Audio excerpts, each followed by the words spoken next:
Bonjour, bienvenue sur les podcasts de Ciel et Espace. Une question très simple. André Braic, comment êtes-vous devenu astronome ? Ah, alors il y a deux manières de répondre à cette question, de comment on devient astronome et comment je suis devenu astronome.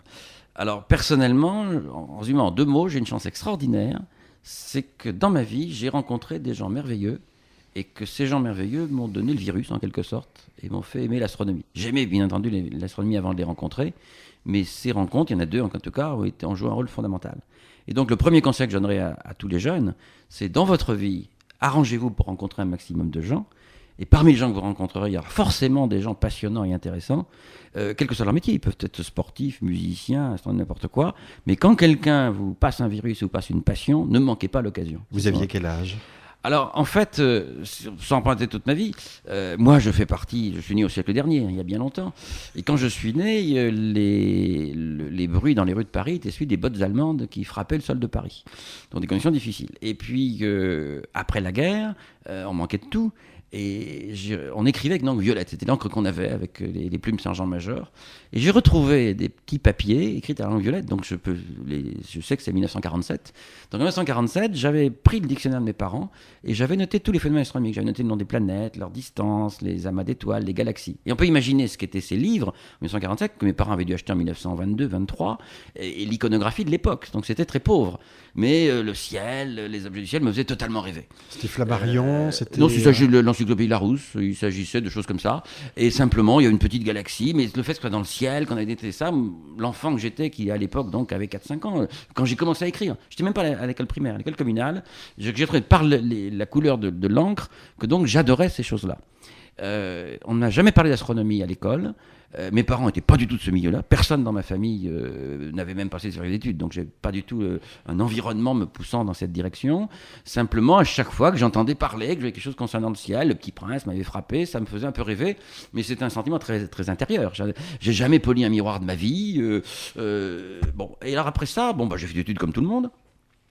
Et puis, un jour, à l'université, il y avait 2 cours d'astronomie. J'avais besoin, en gros, sans raconter ma vie, après les classes préparatoires de taupe et autres, j'avais besoin de passer une licence et j'avais besoin de la passer. Je voulais la passer rapidement. Et à l'époque, on pouvait passer une licence. Normalement, il fallait 3 ans, on pouvait la passer en 1 an. Et donc, c'est ce que j'ai fait, en faisant un tiers des examens en février, un tiers en juin et un tiers en septembre. Alors, j'ai pas beaucoup travaillé, effectivement, mais j'ai tout eu d'un an, donc j'ai gagné un temps fou. Et il y avait des choses obligatoires. J'ai passé une licence de mathématiques, et il y avait un certificat de physique, et il y avait un certificat d'option. Et l'option était l'astronomie. Alors j'avais le choix entre 200 options. La résistance des matériaux, l'électricité, que ça, j'ai puis astronomie. Et quand j'ai vu le mot astronomie, ce qui est bizarre, ça ne m'a pas paru sérieux. Le reste était sérieux, ça c'était pas sérieux, puisque c'était un objet de plaisir. Je dis mais c'est pas vrai, on peut avoir un certificat avec l'astronomie, allons-y. Et le cours d'astronomie de l'époque, chance extraordinaire que j'ai eu, était fait par 2 personnes, dont l'un, qui plus tard est devenu un de mes amis, donc je me garderai de citer son nom, était extrêmement ennuyeux. D'un ennui profond, et faisait un cours sur les triangles sphériques. Donc, comment on se repère dans l'espace, les triangles sphériques. Alors donc la géométrie des triangles sphériques, il le faisait d'une manière si ennuyeuse qu'on dormait profondément pendant son cours. On ne chahutait même pas parce qu'on dormait trop fort.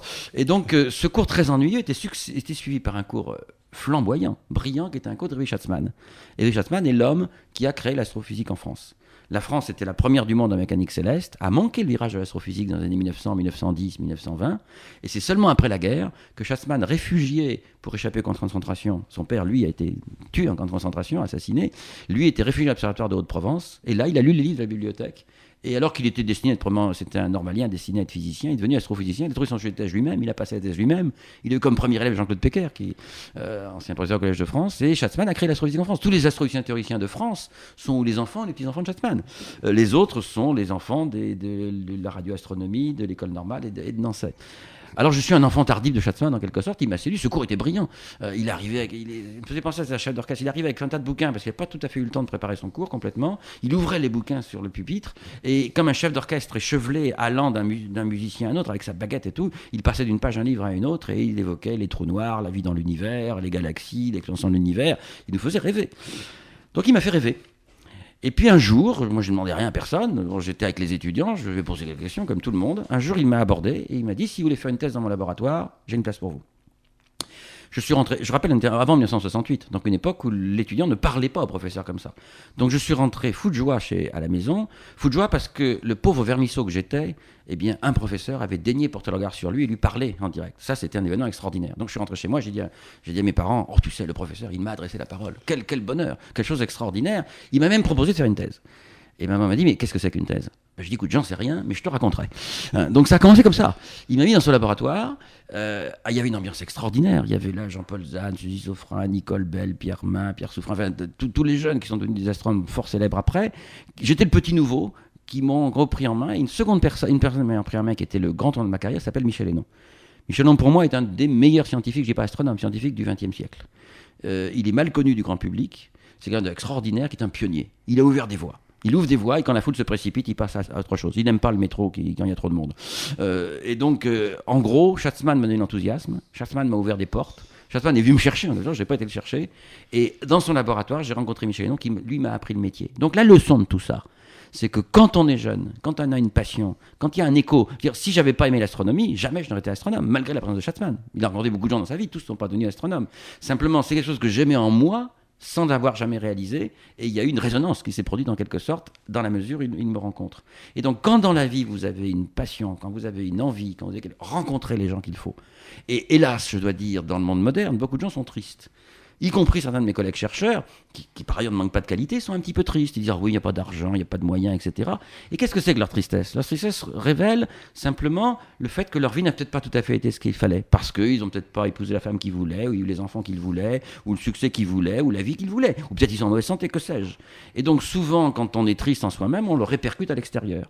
Et il donne aux jeunes une image triste de la vie. Alors moi, j'ai envie de dire aux jeunes, la vie est passionnante, la vie est extraordinaire, la vie est merveilleuse. Nous avons une chance fantastique. C'est que j'aurais pas pu être astronome il y a un siècle. Les conditions étaient telles que socialement, jamais j'y serais arrivé. Je suis pas sûr que je serais dans un siècle. La société devient très dure. Mais dans votre vie, quand vous avez une passion, assouvissez-la, remplissez-la, et c'est toujours possible. C'est possible. Alors évidemment, on peut pas tout avoir à la fois. On peut pas avoir le beurre, l'argent du beurre, et puis la crémière aussi. Mais simplement, quand vous avez une passion, rencontrez les gens qu'il faut. Rencontrez ceux qui sont enthousiastes. Essayez d'avoir un contact avec eux. Et c'est finalement le même conseil que je donnerais quand vous voulez vous marier. Si vous prenez une personne merveilleuse, la vie est un bonheur. Si vous prenez quelqu'un que vous n'entendez pas, la vie est un calvaire. Et bien pour l'astronomie, c'est la même chose. Rencontrez les gens qu'il faut, vous vous régalerez, vous passerez une vie extraordinaire. Voilà comment je suis devenu astronome, parce que j'ai rencontré deux personnes